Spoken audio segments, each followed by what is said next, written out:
11 વર્ષ ને 52 દિવસ જેની મોહજાલમાં આખી દુનિયા વિટાણી, એની દેહુ તારે દોરડીએ બંધાણી, નંદરાણી તારા માગના. એકવાર ભગવાન કૃષ્ણ આવીને કહે છે, માં એ માં, માં શબ્દ જેવો છે સાહેબ. એના ધડુક પરિવાર ઉપર તો માનો જ પ્રેમ છે, કાયમને માટે છે. માની જ કરુણા ઉતરી છે. એની જનની પણ એવા સાહેબ, એના મા એવા છે. પણ મા શબ્દ જ છે, એકાક્ષરી મંત્ર છે સાહેબ. બેસી જાઓ બાબા, બેસી જાઓ, ત્યાં જગ્યા મળીને. મા એકાક્ષરી મંત્ર છે સાહેબ. મા એ મા છે, બીજાના વગડાના વા છે. એની મારે 2-3 વાતો બાપજીના ચરણોમાં રજૂ કરવી છે. એક તો જાણીતી આપણી કવિતા છે કે મીઠા રે મધુ ને મીઠા મે હુલારેલો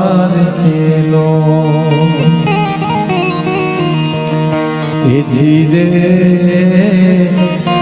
મીઠી છે મોરી માત જો જોડ સખી નહીં જડે નો એ મારે જનની જોડ સખી નહીં મળે નો. માય બીજા વગડાના વાત છે. માં છે અમૃતનું ઝાડ છે. સૌરાષ્ટ્રની એક કહેવત છે કે ઘોડા ખેલો તો કોઈ પણ નો બાપ મરજો, પણ દરણા દડતી કોઈની માં ન મરજો સાહેબ. માં તો માં છે.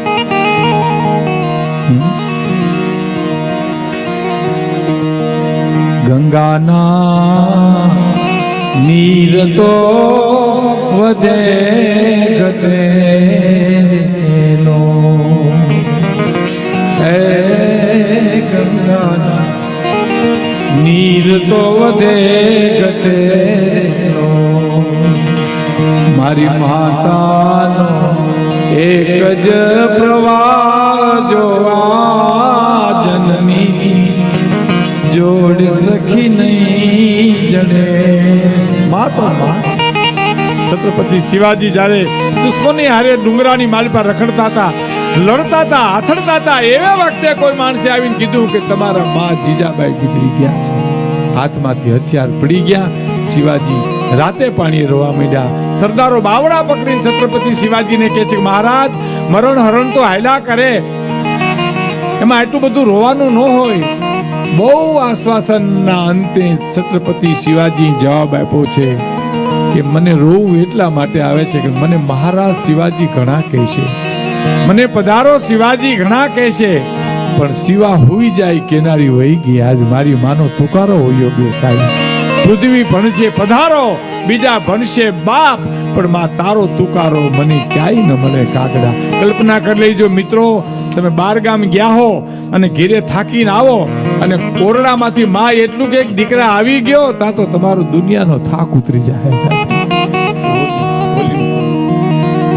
માં છે સાહેબ. માં અને બાપ બંને આપણા તીર્થો છે.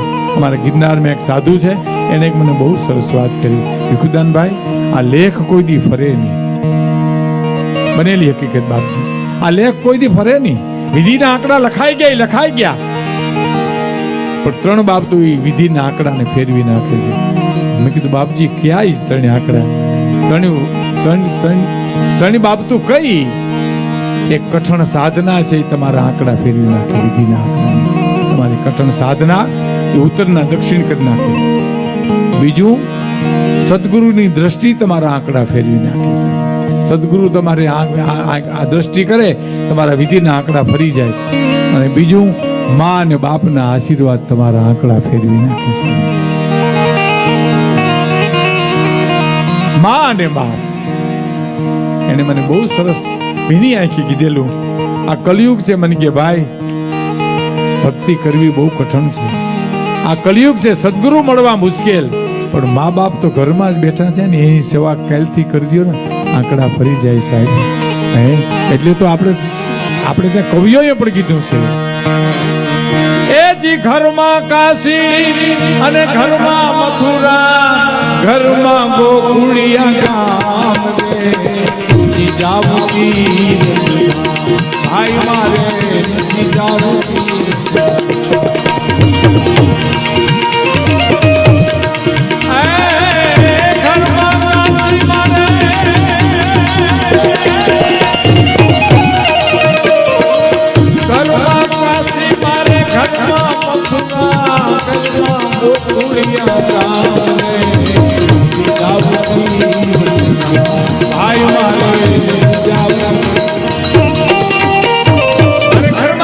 ઘરમાં મથુરા, ઘરમાં ગોકુળિયા ગામ મારે નથી જવું તીર્થધામ, ક્યાંય કે જવાની જરૂર નથી. આટલું જ કવિ કે કરવાની જરૂર છે કે વેલી પ્રભાતે ઉઠીને પેલા કરીએ માને પ્રણામ. આ પરિવાર આ ધડુક પરિવારની મને ખબર છે. એના માતુશ્રીને જગદંબા સમજી પાલન કર્યું છે. એના આશીર્વાદથી આ લીલી વાડી એટાની બે કે છે સાહેબ. હે હા, હું એક સાહિત્યકાર તરીકે રાજીપો મારો વ્યક્ત કરું છું. વેલી પ્રભાતે ઉઠીને પેલા માને કરી ઉઠીને પેલા કરીએ માને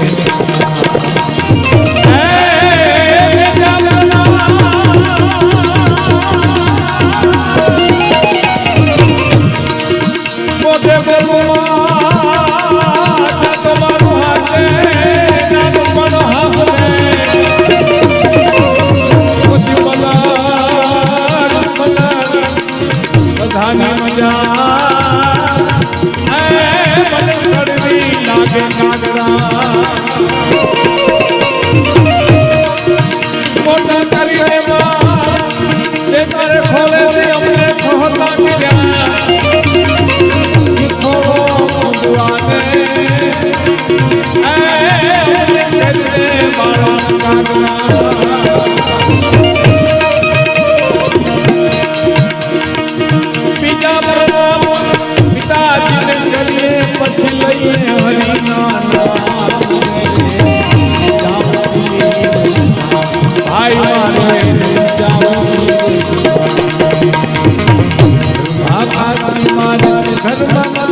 કે મારી માં છે બીજાના વગડાના વાંચે, પર તો અખિલ બ્રહ્માંડનો માલિક સાહેબ જશોદા માને એમ કે છે, માં એક વાત કરવીશ, મને ખોલામાં બેહાડીશ.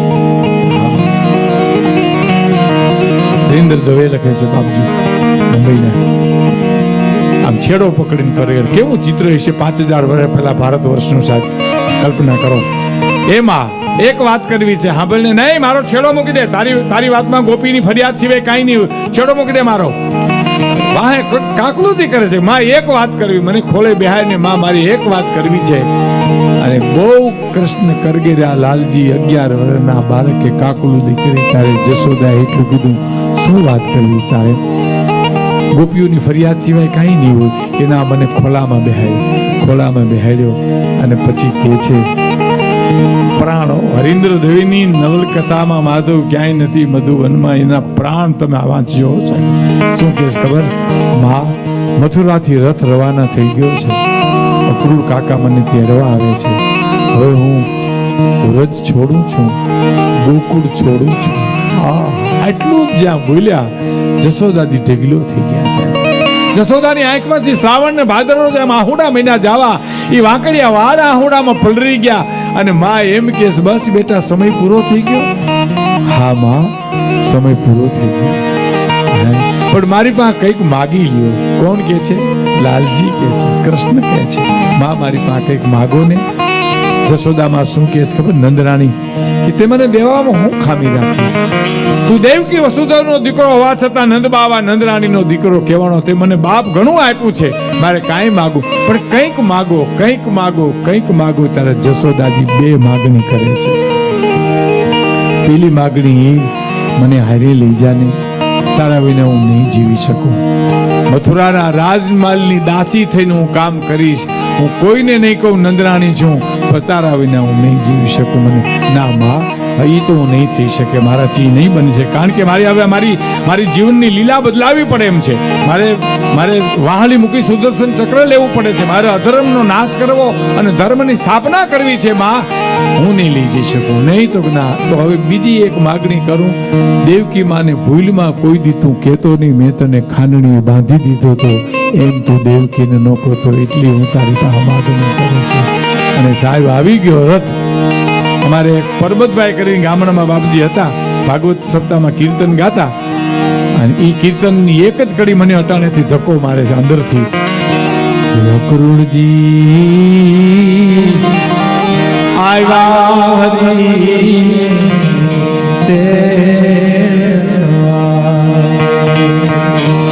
અકરુણજી એ આવ્યા છે હરી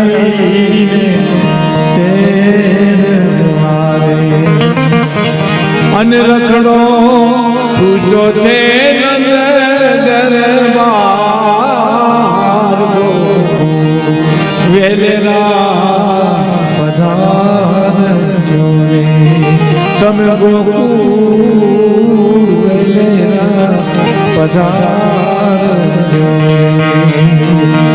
ગોપીઓ હામ ભટકાવા માંડી. કૃષ્ણ જાય છે, કૃષ્ણ આપને છોડીને જાય છે, વ્રત છોડે છે.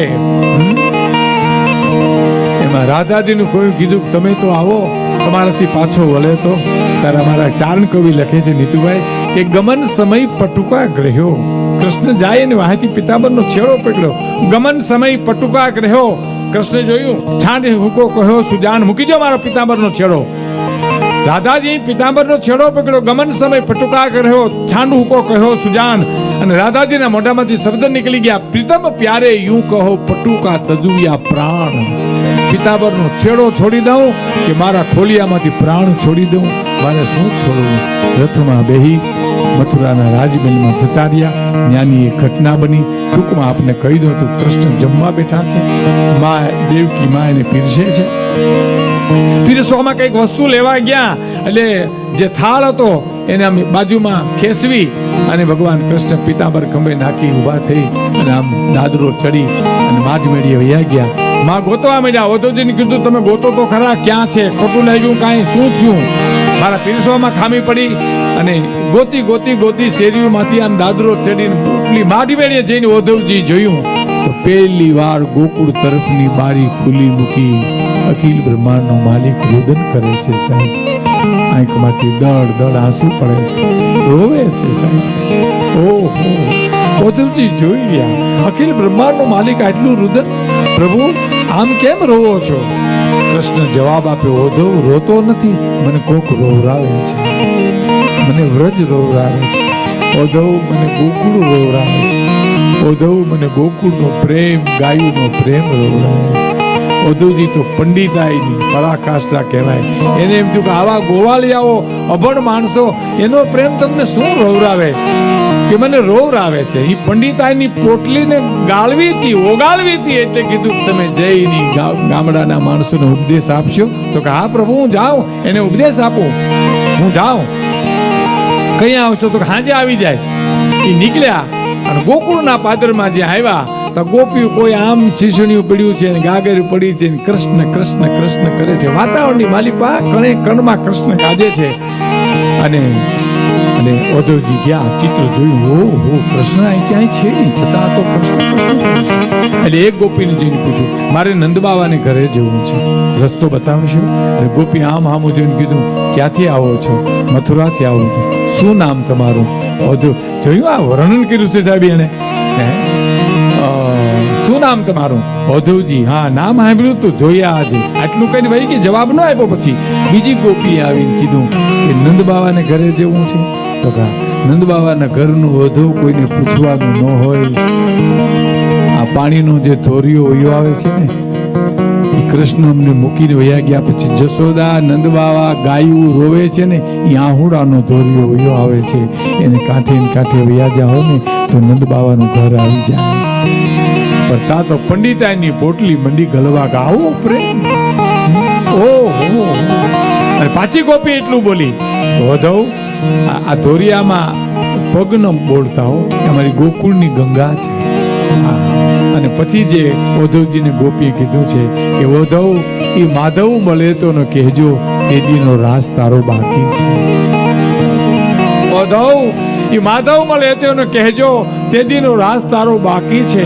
ઓધવ એ માધવ મળે તો ન કહેજો કે ગોકુળમાં એકે નથી યમુના, હવે તો નેણે નેણેથી વહી જાય છે. ઓધવ એ માધવ મળે તો ન કહેજો તારા મોગરાના ફૂલ એ અમથા અમથા ખરી જાય છે. ઓધવ એ હયા ફૂટાને તમે કહેજો કે આવી ઠેર ઠેર મૂકે ને માયા, આ તો ગોકુળ છે તે સહી જાય. આ ગોકુળનો ટીબો સહન કરે કે હગે તારા વિરહને. અને આટલું જ ગોપી બંધ થઈ અને આમ જા ઓધવજી આગળ હાલ્યા તો એક ગોપી થરથરે છે. શીસણીયું પડ્યું, ગોરો ભાઈ સોરી ગાગર ને હાંડો ને બધું એમને પડ્યું છે અને ફફડે છે. અને શું બોલે છે કે હારે કેમ જાવું પનઘટ પાણી ભરવા, સાહેલી પાણી ભરતા મારે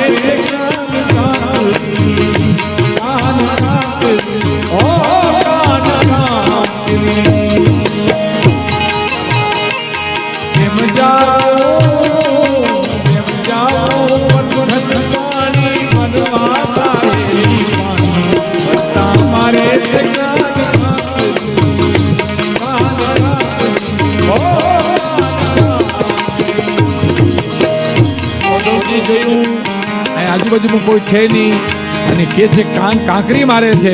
કૃષ્ણ તો દ્વારકા છે અને આ એમ કે સોરી મથુરા છે અને એમ કે છે કાન કાંકરી મારે છે. ઉદ્ધવજી જોવે છે કાંઈ દેખાતું નથી અને ગોપી બીજી કડી બોલે છે,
થઈ ગયો, ઓહો આટલો પ્રેમ, આટલો પ્રેમ, આટલો પ્રેમ. મંડી પોટલી પનીતાની ગલવાન આગળ જે હાલ્યા તે ગોપી કૃષ્ણનું ચિત્ર ચિતરે છે. અદ્ભુત ચિત્ર સાહેબ. પરવાલા દેવી પાપણ્યું કરી, હોઠ કરી ગયા, નેણ કર્યા, કાન કર્યા, પણ પગ નો ચિત્ર્યા. ચિત્ર પૂરું થવાનું, પગ નો ચિત્ર્યા. વાટકોને પીછી મૂકી અને ગોપી હાલતી થઈ ગઈ, અધોતીથી રાઈડ નખાઈ ગઈ. એ ગોપીને કીધું કે આના પગ કાં ચિત્રા નહીં, તો પગ ચિત્ર પાછો હોઈ જાય ગોકુળમાંથી, એટલે પગ નથી ચિત્ર્યા સાહેબ. હે આ ચિત્ર ન જાવું જોઈએ. આટલો પ્રેમ જોઈ અને પંડિતાજી પોટલી ગલી ગઈ.